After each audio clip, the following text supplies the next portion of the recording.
माब्लाबाबो बड'फानि न'नि सिथ्लायाव आगान होफैफेराखैमोन। दिनै गिबि आं आगान होफैदों।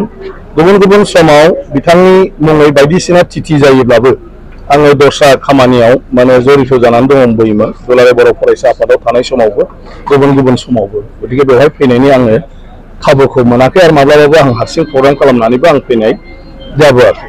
नाथाय जिहेतु बयबो बेवहाय फैबाय थायो नाथाय आं फैनाय जायाखै, बेखायनो आं दिनै स्पिकार हिसाबै दं महरै दं आरो एसे आजोरोम समाव दं। बे हिसाबै आं खबर लानो हायो। बे हिसाबै आङो मोनसे गावनो गाव गोसोखांनानै आरो जायगानि मानसिफ्राबो बुंबाय थायो जे खेबसे दतमायाव फै, जोंनिथिंबो फै। बे हिसाबै आं दिनैहाय बड'फानि न'आव फैनायनि हाबाफारिखौ लादोंमोन। बयबो न'खरनि मानसिजों जयै सावरायलायनाय आरो बेवहाय थुलुंगाफुरिखौबो खेबसे नायनानै थांनो बे हिसाबै आङो दिनै फैदों आरो जोबोद मोजां मोनदों गोसोआव जे आंगो बड'फानि न'खरनि मानसिफोरखौ खाथियावनो लोगो मोननानै दुखु सुखुखौ खबर लानो मोननानै। बयबो बुंबाय थायो जे न'खराव माने मोनसेल' गिदिर जेंना दं, बे जाहैबाय सासेबो साख्रि गोनां गैया। गतिके साख्रि थाख्रि मोनोबा गोबां मदद जायो। गामिनि मानसिफ्राबो जेब्ला लोगो मोनो खबर लाब्ला सोंब्ला बे बाथ्राखौनो बुङो। जोंनि माखासे दैदेनगिरिफोर बे बाथ्राखौनो बुङो। बेखायनो आं दिनै बिथांनि जोंनि बड'फानि बियादै तुलाव ब्रह्म बेखौ जोंनि आसाम लेजिस्लेटिभ एसेम्ब्लियावनो लाइब्रेरि एटेन्डेन्ट हिसाबै मोनसे माने मा होनो एपइन्टमेन्ट थिग खालामनानै दिनै एपइन्टमेन्टखौ होफैदों। बियो फुजानि उनावनो 10-15 दिन बा 20 दिननि गेजेराव जइन खालामनो हासिगोन। मोनसे रेगुलार पस्ट, रेगुलार साख्रि, बेखौ आङो लाबोफानाय जादों। खारन आखाइ गोजा बयबो गासिबो दुखुखौ मोनथिखानानै आरो आं मा बेवहाय सावरायफैनो, ओंखायनो आं बेवहाय फैनाय लोगोसे बे बाथ्राखौ साननानै आङो गासैजोंबो गभर्नमेन्टनि माबाजों सावरायनानै आङो बे साख्रिखौ थिग खालामनानै दिनै आखायाव गथायनानै होफैबाय। बेनिफ्राय सासे जिहेतु थाबायनो हायै जोंहा बियादै दं बड'फानि, बे बियादैनो आङो मोनसे इलेक्ट्रनिक हुइल चेयार लाबोनानै दिनै होफैबाय, जाहाथे बेजों बियो गामिफोरखौबो हारसिङै बेरायनो हायो, रावनिबो मदद नाङा जासे। गतिके बेखिनिखौ आं लाबोफानाय जादों। बेखौ आङो मोनथिखानाय हिसाबै आं माब्रै थांनानै खबर लानो, गतिके आं जेखौ मोनथिखागौ, गतिके बे मददनिसो गोनां बे न'खराव।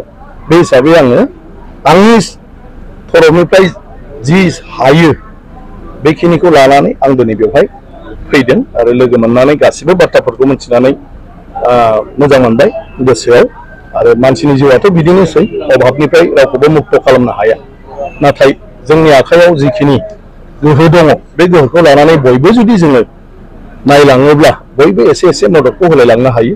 आरो अब्ला इसोर बायदि जाय बड'फाया जोंनि गेजेराव बे न'खराव जोनोम मोनफैदों, बिनि उनाव हारिनि थाखाय न'खरनि गासैबो अबस्थाफोरखौबो साना हुआ बिथाङा गावनि बेक्तिगत जिबनखौ नागारदों। बिथाङा सासे सेल टेक्स इन्सपेक्टर, बर' हारियाव बै समाव जोबोद गिदिर मानसि, जोबोद गिदिर साख्रि।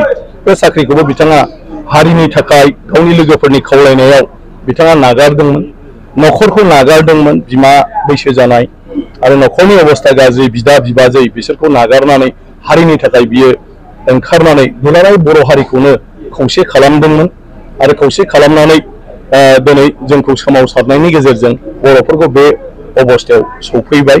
आरो बिनि गेजेरजोंनो आंबो दिनै स्पिकार जाफैदों। बे सोमावसारनायनि लामाजों फैयामोनब्ला राजखान्थि जिउआ आंनियाव फैनाय नङामोन आरो दिनै आंबो आसाम बिधान सभानि स्पिकार जानो हानाय नङामोन। बेबायदि गोबां बर'नि जिथु सोलायनाय आथिखालनि बड'लेण्ड, बेबो बड'फा नङामोनब्ला, बड'फाया गासिबखौबो फोरोंखानानै सोमावसारनायनि लामाखौ दिन्थियामोनब्ला बे बिएसि, बे बिटिसि, बिटिआरआबो जानाय नङामोन। आरो बे जायाबा दिनै इउपिपिएल, बिपिएफ जानानैबो नांलायलायनो मोननाय नङामोन।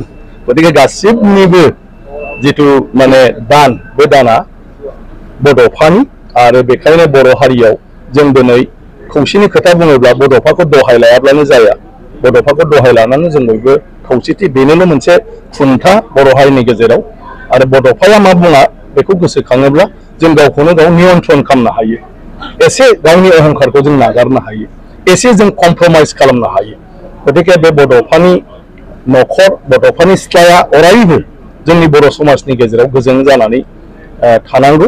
आरो बे बेलायाव जों निस्सय बयबो जुदि आखाइ फोलाव हरोबा, मदद हरोब्ला जेब्लाबो जों बड'फानि माने मुंखौ जों जेरै सनमान दिन्थियो आरो गुबैयै बिथांनि जिथु जोनोम थावनि बे थावनिखौबो अराय मानसिनि सिगाङाव जोङो जेब्लाबो माने मोजाङै दिन्थिलांबाय थानो हागोन। ओंखायनो बे बेलायाव